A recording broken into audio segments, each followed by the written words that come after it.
Hello, everyone. Welcome back to the ETS Travel Podcast. We're grateful that you're listening to the podcast and hopefully enjoying it. Thank you so much for that.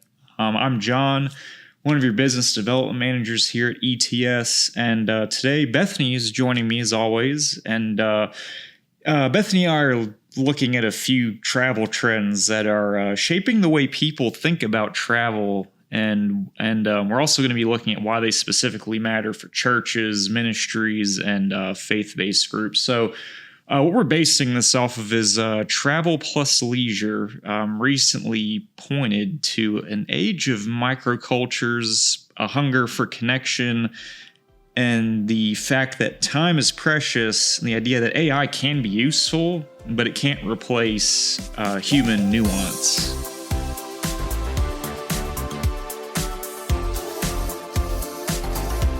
For ETS, these ideas, they're not just trends, they're at the heart of what makes faith-based travel so meaningful. So Bethany, when you look at these trends, what stood out to you when you looked at them? Yeah, I read through that article and it just others that have popped up here in the last few months and just in general trends and stuff that I've noticed. You know, travelers want more than just a generic vacation. They want, something that's going to reflect their interest or their values, their faith, their community, something that's going to be really memorable or that's super unique. They don't want to just go to the beach. Right. There's still some people that do, but the general trends and that kind of stuff, they don't want to just go to the beach. They don't want to just go on another cruise, Mm-hmm. They don't want to do just another car trip. They're really looking for something meaningful. And, that's the awesome thing about faith-based travel, because we've always offered that kind of purposeful experience. So, it's even if you've been to the Holy Land multiple times, each time is going to be different. You're going to come back with a different experience, a different memory. There's always going to be something unique about it because it's unique because of the people that you go with and the interactions that you have and the scripture that's chosen to be read. So, doing something that's really special. It can't be replicated. It's just more and more. That's definitely what people are wanting. So, we've always helped churches and ministries turn a trip into something truly transformational. Right. That, not only did you have this amazing experience and memory, but hopefully you come back with a new perspective, a new lease on life, a new thought patterns, things like that. Exactly. So the first trend that was discussed is the rise of microcultures. People are increasingly drawn to experiences that speak directly to who they are and what matters to them. We see that a lot, on Holy Land tours. We offer a dinner with a, Christian family in Bethlehem. Some of those experiences can be very meaningful, and other places have their own experiences, with the local culture. So why does that trend fit so naturally with faith-based travel, would you say? Sure. Ever since the rise of the internet, because I was actually, young as the internet was becoming a truly universal thing. And even then, you still had to access it on the computer at home. Mm-hmm. You didn't carry it with you everywhere yet. As you basically have the internet permanently attached to you, you can literally find any group of people in the world. So, the talk about microcultures and getting into very specific things, there's so many different groups and communities that now, maybe the town you were born in, no one would have loved to cook as much as you did or be into, say you're in rural Ohio and be really into Japanese cuisine. You would have never found anybody in town that liked the same thing you did, right? Well, thanks to the connectivity, you can find a whole community of people that's really into Japanese cooking or that's really into knitting or quilting. We have a quilting group that regularly does kind of fellowship trips together through us. And so they'll go and have, this great Christian tour and everything while also visiting fabric markets. And, it's a very niche thing. Yep. And it's not something you see as much anymore, these quilting groups and things, but thanks to the internet, you can still find people and be connected in this way. So, when you're thinking about that in terms of faith-based travel and why does that trend fit so naturally? Well, Christianity is not a microculture per se, but within Christianity, there's diehard apologists that they get super into theology and studying and why we believe what we believe and things like that. You have different charity groups, you have different niche interests within Christianity and that kind of stuff. And so faith-based travel can allow, these smaller microcultures all travel together because they're all going to be going with like a shared purpose. So, and a church group is very different from a general tour group. There's a lot more opportunity for fellowship and to really get out of your comfort zone and that little microculture that maybe you inhabit, when you're scrolling on your phone and that kind of stuff. And, pastors want the opportunities to teach scripture in meaningful locations. And so that's another great thing you can do. And it's going to help open up conversations and dialogues with people, and travelers really do want to see places that they've read and heard about for years, especially, again, I can't say Christianity is a microculture, but, it's something very specifically you're interested in if you have a strong faith and that kind of stuff. And if you do have the really strong interest, like in the case of someone that likes apologetics, there's nothing more meaningful than seeing where things took place and actually reading the word that you've been studying, where it was spoken and things like that. So, we understand how to build a faith-centered journey and that it's not just a destination-based trip. Gotcha. So, with that, I like that last point that you brought up is, it's a faith-centered journey, not just destination-based. That's a great point. So what would you say makes that ETS experience different from a standard sightseeing itinerary there? Sure. So we always design our itineraries with supporting finding times for worship, making sure there's time at places to do teachings or devotions and readings, giving people time at the site after the guides walk them through and you've had a time of devotion to still spend time on their own in reflection if they want to, and encouraging lots of fellowship. We always encourage people every morning on the bus, pray before you leave. Mm-hmm. There's no better way to start your day. Everybody's in the right headspace. You pray for the safety going out that day and everything. It's just, again, one of those little fellowship elements, and it helps build the trip. And, sometimes they'll sing on the buses when you're traveling in between places and all these different goofy things. We encourage people to not, sit in the same seats on the bus for the entire trip, but to kind of do rotations. So you end up sitting across from people different, on different days. Yeah. So there's more chances for these connections and for you to develop relationships. And just, all of this is designed with that fellowship to hopefully lead to spiritual growth. Yeah, I like that a lot. Yeah, it's, getting to, especially, maybe it's a larger church group that, they maybe attend the same church, but maybe they don't interact with each other a lot in day-to-day life. I like that a lot, sitting in different spots and getting to know some more people. Yeah, so you got to get to know a new neighbor each day. Yep, absolutely. So, and that's a real value of a faith-based tour for sure.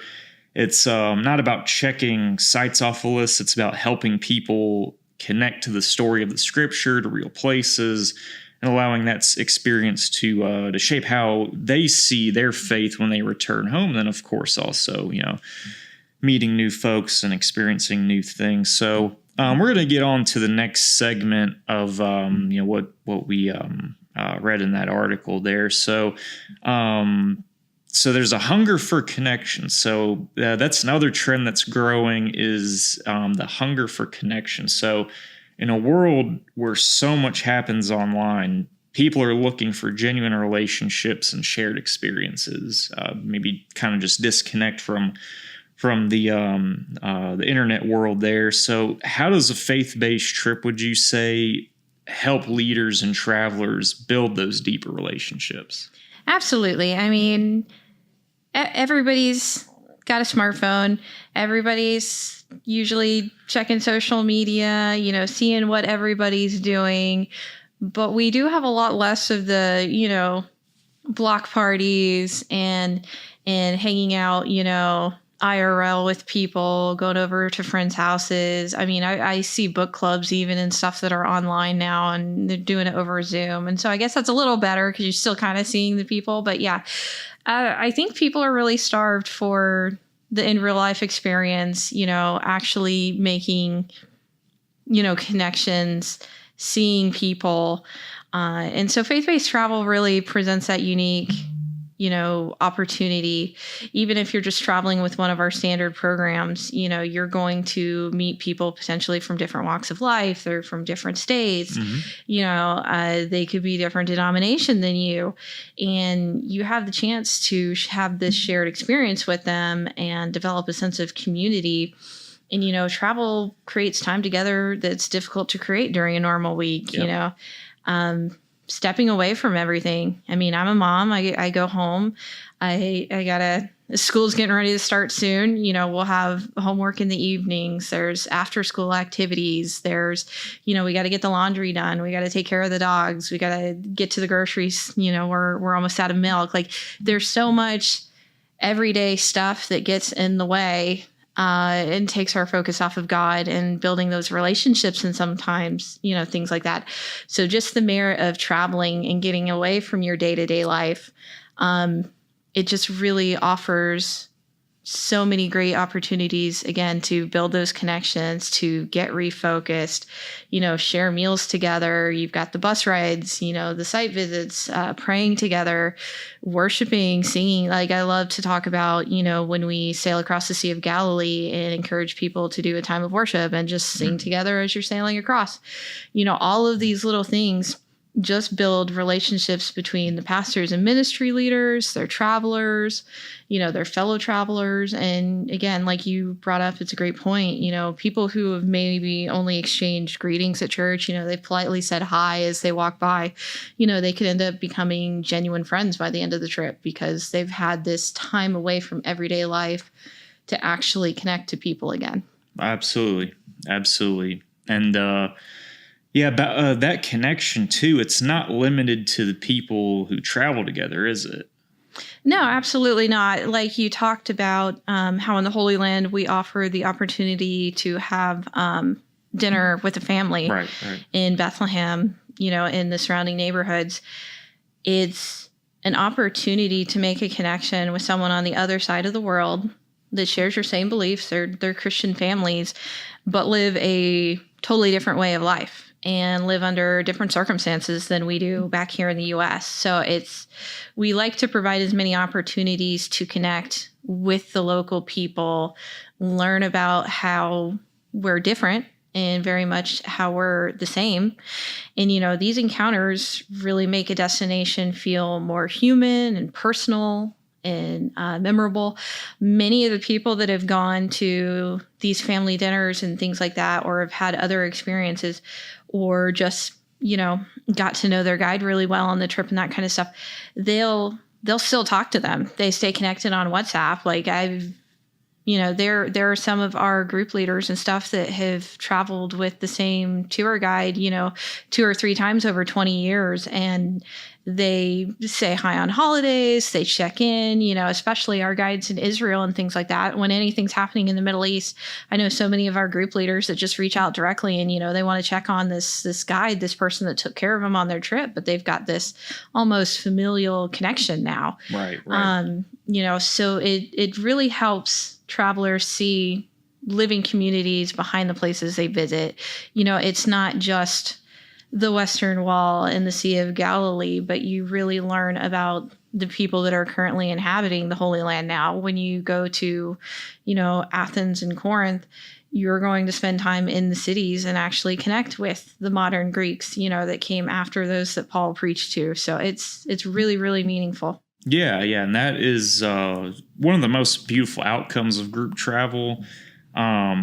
People return with photos, memories, of course, but also with stronger relationships, stronger sense of community, and also greater understanding, like you said, of the locals that live and inhabit these places now, and getting to share some time with them. So that's going to lead us to our next segment. Time is precious. And that is the next trend, how precious time is. And every traveler seems to understand that nowadays. So for someone considering an international faith-based trip, what are some of the practical concerns that can make planning feel overwhelming? Yeah, I mean, most people have limited time off, and, maybe the time off they have, they've still got kids at home, so they got to worry about trying to plan something, that works around the school schedule, or they find somebody to watch the kids if they're wanting to do a big, international trip with the church. Pastors, ministry leaders, there's usually not a lot of backup people, so, they have huge responsibilities back at home. Oh, yeah. So, it's a lot of logistics usually for them to find time in their schedules and to make sure everything's going to run at the church while they're gone. Planning transportation and accommodations, site visits, other logistics. It's a major undertaking. Trying to do that as a pastor for your church and organize a trip like this all on your own, not to mention, collecting the money from the people and following up with, airline contract or, making sure everybody's purchasing tickets on the same time to come in so that the transfer will be there. I mean, it's a lot. It's very overwhelming. It's fairly easy. You can use especially a lot of online tools and stuff now if you're just planning a family trip or something. But when you've got 30 people to coordinate and figure out who's rooming with who, a group is so much more complex logistically, for sure. Oh, yeah. And even, doing it for just a family or an individual, there's a lot of work that goes into putting everything that we do together. It's not just one front that they have to worry about. They have to worry about flight times, coordinating when arrival transfers, all of that stuff people may not think about when they're getting ready. And then, think of how much work goes into that for a few people, and then times that by, a group of 30. That's a lot of work. So speaking of time and the planning that we undertake to make the most of that time, how do we help groups make the most of their time, would you say? Sure. So we do manage all those complicated pieces, managing hotel deposits, getting them the rooming lists on time, working with travel advisors and group leaders and stuff to figure out who's going to room with who. Susan had to drop out and now Jenny doesn't have a roommate. Are we going to triple her up with somebody, or is there someone else that would want to take, Susan's place? It's all these things. And then, of course, there's when the worst happens, a flight gets delayed. It makes them miss the next flight. So getting tickets redone, calling ahead, letting them know to change the transfer time. If they're going to miss a day, trying to rearrange touring so they can catch at least some of what they were going to miss, by coming in late. And that's on the tail end, even before that, building an itinerary. So often someone will come to you or I and be like, I want to go to Poland. Yep. And, we'll ask them, well, what do you want to do in Poland? And they'll say, visit Catholic sites. Yeah. Yeah. And so having some knowledge of what happened there and what's available to see and how long it takes to drive between each city and figuring all of that and managing, this site is only open at certain times, so it's got to be in the afternoon. All these little details and figuring out, again, the accommodation.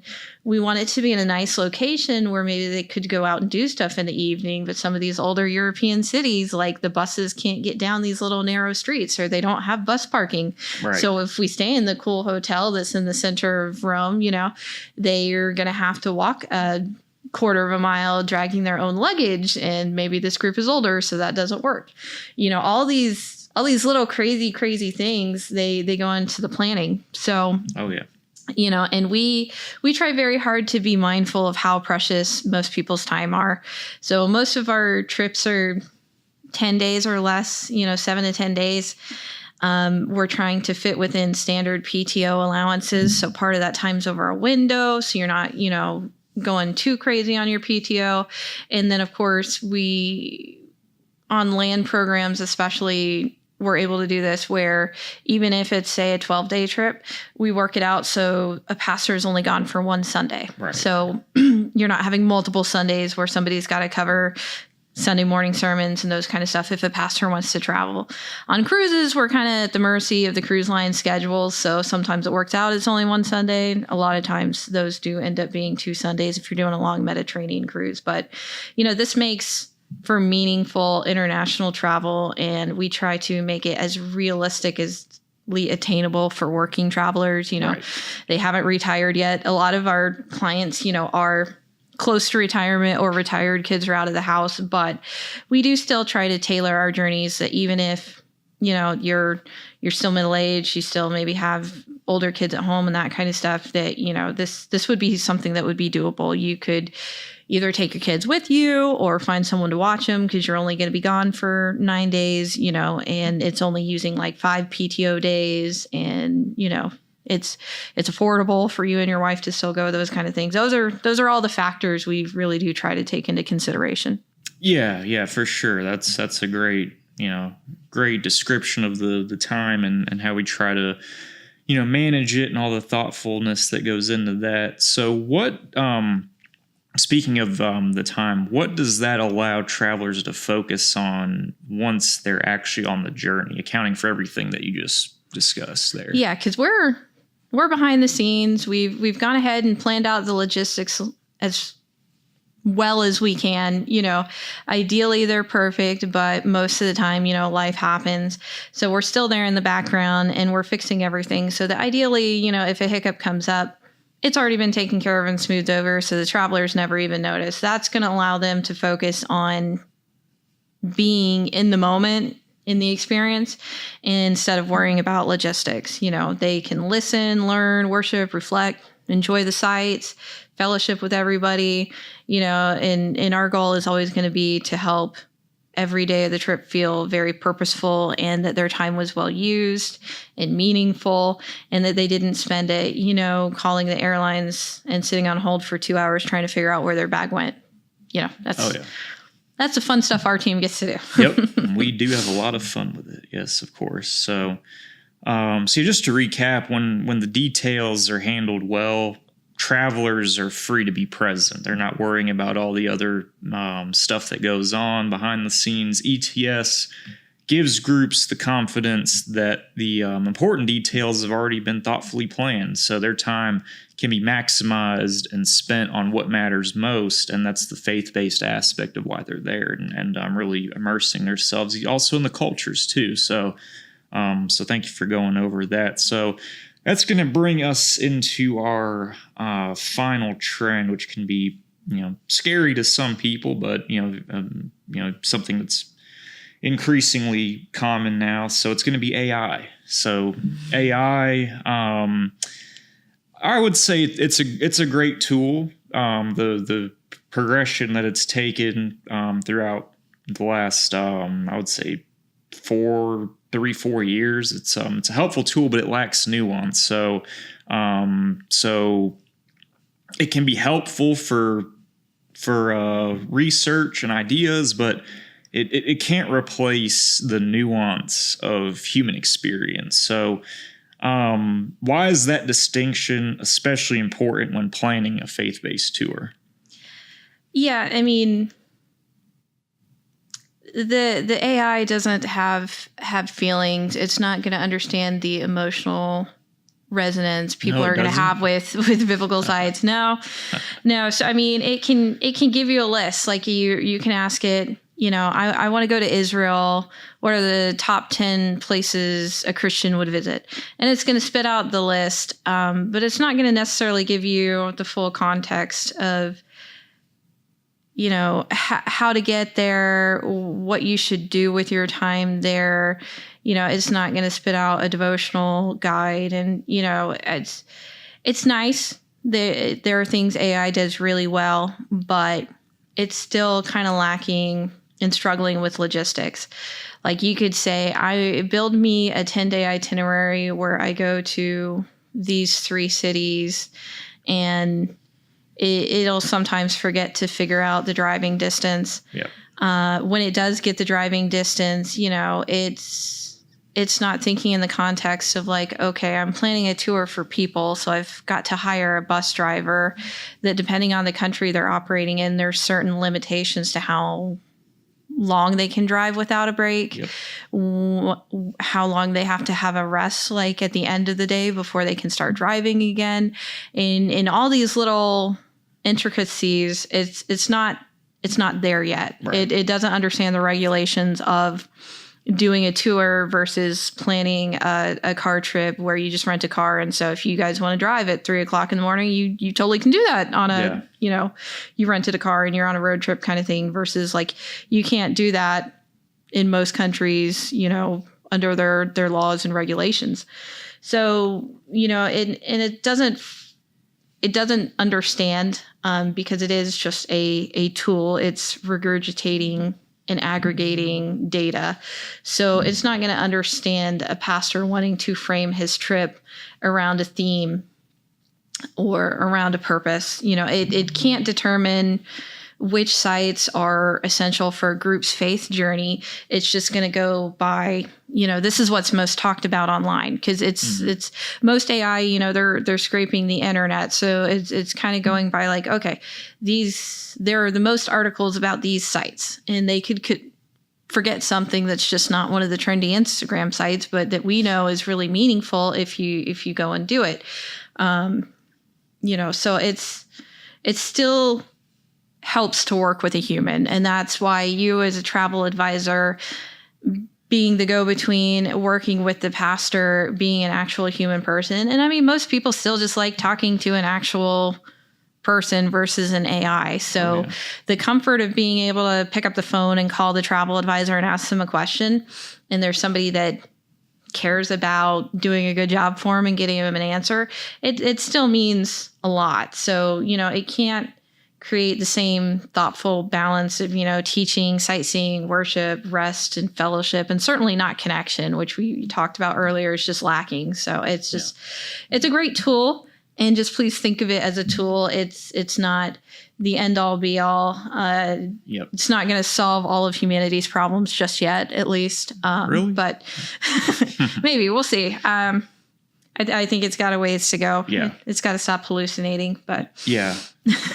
For sure. One point that I like that you brought up was, you can throw your ideas into AI. And one thing you brought up that I think isn't accounted for all the time is you may ask it, is it possible to do all this within a day? And it may be just accounting for just, a couple of people or family. It's not accounting for picking up and moving a whole group. That's another thing too is, well, and how long you're going to have to allot, because when you first get off the bus, everybody's got to go use the bathroom. And then there's a gift shop as people are exiting the site, and how long it's going to take to round them up, even if you tell them to go straight to the bus, like there's always those one or two, got to go back in and find them. Like, it can't account for these things that we've just learned to account for through experience. Oh yeah. So what does ETS bring to that process that, a generic tool like AI can't yet, at least? Yeah, I mean, just all the people here, our combined experiences, we've seen so many problems and solved so many problems. We are a faith-based community here at the office. So, we understand the whys of doing a trip. And so that we can help make a meaningful trip. A lot of us have gotten to travel on the trips and had the experiences. So again, we've felt it, and we want to recreate that feeling for people. We've worked with pastors for a long time. We understand they want the opportunity to teach and what the travelers are going to want to experience. Human expertise and faith-based experience bring, a great perspective to every itinerary, like we talked about before. You go somewhere and it's especially meaningful for you, and somebody's asking you to craft an itinerary. It's easy to slip something in there and people are like, what is this? Why are we going to this place? And, being able to tell them, well, when I went here, it was really quiet and it was a little out of the way and it wasn't one of the big touristy hotspots, but it was a really beautiful place and we had beautiful worship here and, or a beautiful time of devotion, those kind of things. And it's a little more quiet, that human experience. If I've been to these places and they're not showing up in the top trends on, search engines or in articles. So AI is not going to think to recommend it. Right. So that's what's made us a leader in faith-based travel, because we know how to make a meaningful trip and what it requires. And it's more than just a list of places to visit. Absolutely. So technology can be helpful. We use it for a lot of stuff nowadays, from your phone to your computer and all that, but it can't replace wisdom, experience, and personal understanding of a group's needs. I think that's a big part of it. So at ETS, we know that a faith-based itinerary, it's not about just getting from one site to the next. It's about creating the right moments for teaching, reflection, connection, spiritual growth, worship, and all of that. So that's something that still need humans for there, of course. At least for now. For now. So these travel trends that we discussed today all point to the same thing. People want their travel to be personal, meaningful, connected, and worthwhile. So as we wrap this one up, what do you hope listeners take away from this conversation? Yeah, I really hope you think about the fellowship elements. Faith-based travel really does give people the opportunity to grow closer to the scripture, especially one another, the places they visit, and the people they end up meeting. It's our job to help the leaders create a journey that fits their group's unique purposes and hopefully, sets them on a life-changing journey, and they come back and they've really grown in their faith. That's our number one goal. And, so we hope the result is trip travelers are going to remember long after they return home, and that hopefully they're changed by the experience and they share it with others and encourage them to, try to go and have a unique fellowship kind of faith-based travel experience someday in the future. Absolutely. Yeah, and thank you for, helping us go through these trends, trying to keep up with them, but there's just some things that even the most, trendy technology you still need human input on. So thanks for giving us all those talking points there. So that's going to wrap it up for this episode. Thank you everyone for joining us on the ETS Travel Podcast. Thank you to all of our listeners, the people we work with, our travel advisor community.